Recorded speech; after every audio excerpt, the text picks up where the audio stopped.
Self-confidence means things like you don't care what other people think. Self-confidence means things like you depend on yourself. It means things like you are the main character of your own story. What does self-confidence bring you, though? Self-confidence brings you trouble. Being confident in yourself is only useful for the purpose of stirring the mix. If you are just okay with who you are, that's one thing. But self-confidence is, if you look at the word confidence, what word is hidden inside confidence? Confide. You confide in yourself. So to perpetuate a self-confident motion of life is going to keep bringing you events in your life that are nothing but trouble, that you need to turn around and confide in yourself in. And it's only going to back you further and further and further away from other people. The actual direction you want to take is humility. Humility is the opposite of self-confidence, but you can act out of self-confidence with humility. This has to do with wisdom, because you are looking at how you would confide in yourself to approach a matter, and how you approach that matter based on that inquisition is from a place of self-confidence if you're using humility, but if you are using humility properly, then the wisdom of your actions will shine through, as well as the wisdom of your words and the wisdom of your thoughts. The idea behind this is that if you are going to claim to be a self-confident person to other people, or if you are going to try to exude an atmosphere about yourself of self-confidence, you can expect challenges along the way. And it is important to hone in the direction you take away from self-confidence. You do not want to confide in yourself. There is a reason for the popularity of the saying, misery loves company. If you are self-confident and you rely on confiding in yourself, less people are going to allow you to confide in them. And this is important because as long as there are other people among us, we need other people.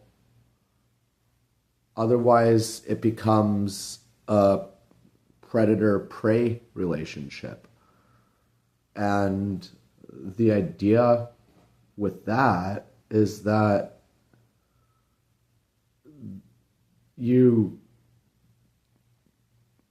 if you're only relying on yourself, then you're pushing everybody else out. People aren't only holding back from you, you're pushing them away as well. And to act from a place of self-confidence unnecessarily, as it is, will only devolve you into a lower psychological structure. It's sort of like the idea of using your brawn instead of your brains, right?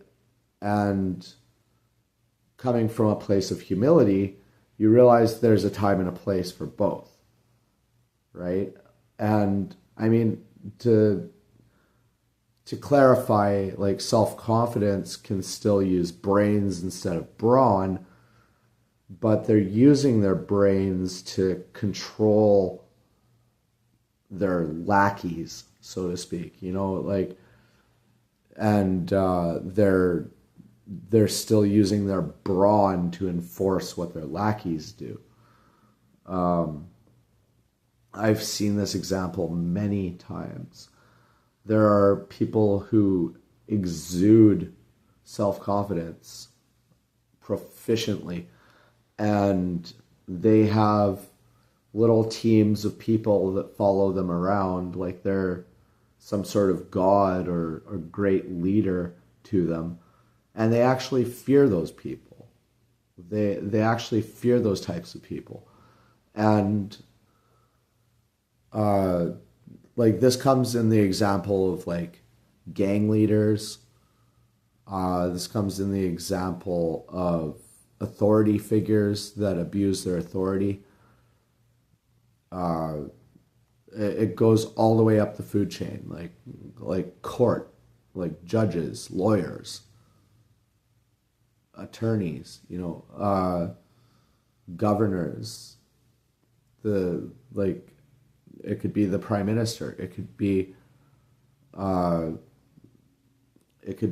president. It could be the vice president. It could be anyone. Like the movie Fight Club, you know, like it could be the cashier. It could be your cousin. It could be a security guard. So what do you do then? You act from a place of humility. You are the people that are enforcing that they are backing themselves into a corner. And once they do, once a person with self-confidence backs themselves into a corner far enough, that's when they have to decide to either lash out or act from a place of humility. This is why I'm saying that self-confidence only leads to trouble. I think what some of the important distinction is that people equate self-confidence with self-control. And self-control is a virtue. Self-control is a very good thing on any level. If you are actually following through with self-control, then you aren't acting out of a place of self-confidence. You're acting out of a place of humility, because you realize that there are limitations in your world, in this world, in your world, in any world. There are limitations. And, you know, self-confidence only brings about the downside of that. It only brings you face to face with your limitations, and it has the power to be destructive. So it's very important to come from a place where you understand that you cannot do everything. And you can't call that self-confidence if you know that. It's just an important language distinction. Like for some people, like they would call themselves self-confident, and they mean more so that they have self-control. Other people that would say they have self-confidence are looking at it from a position of power and strength in the world, of self-reliance. And self-reliance only works in a world where there are no other people. And you inevitably bring yourself back to a position where you miss somebody. So this is food for thought. I want you to think it over. If you have watched this video to the end, please think this through carefully. And if you liked this video, please hit a thumbs up, subscribe, share, leave a comment, and I will see you in the next video if you catch it.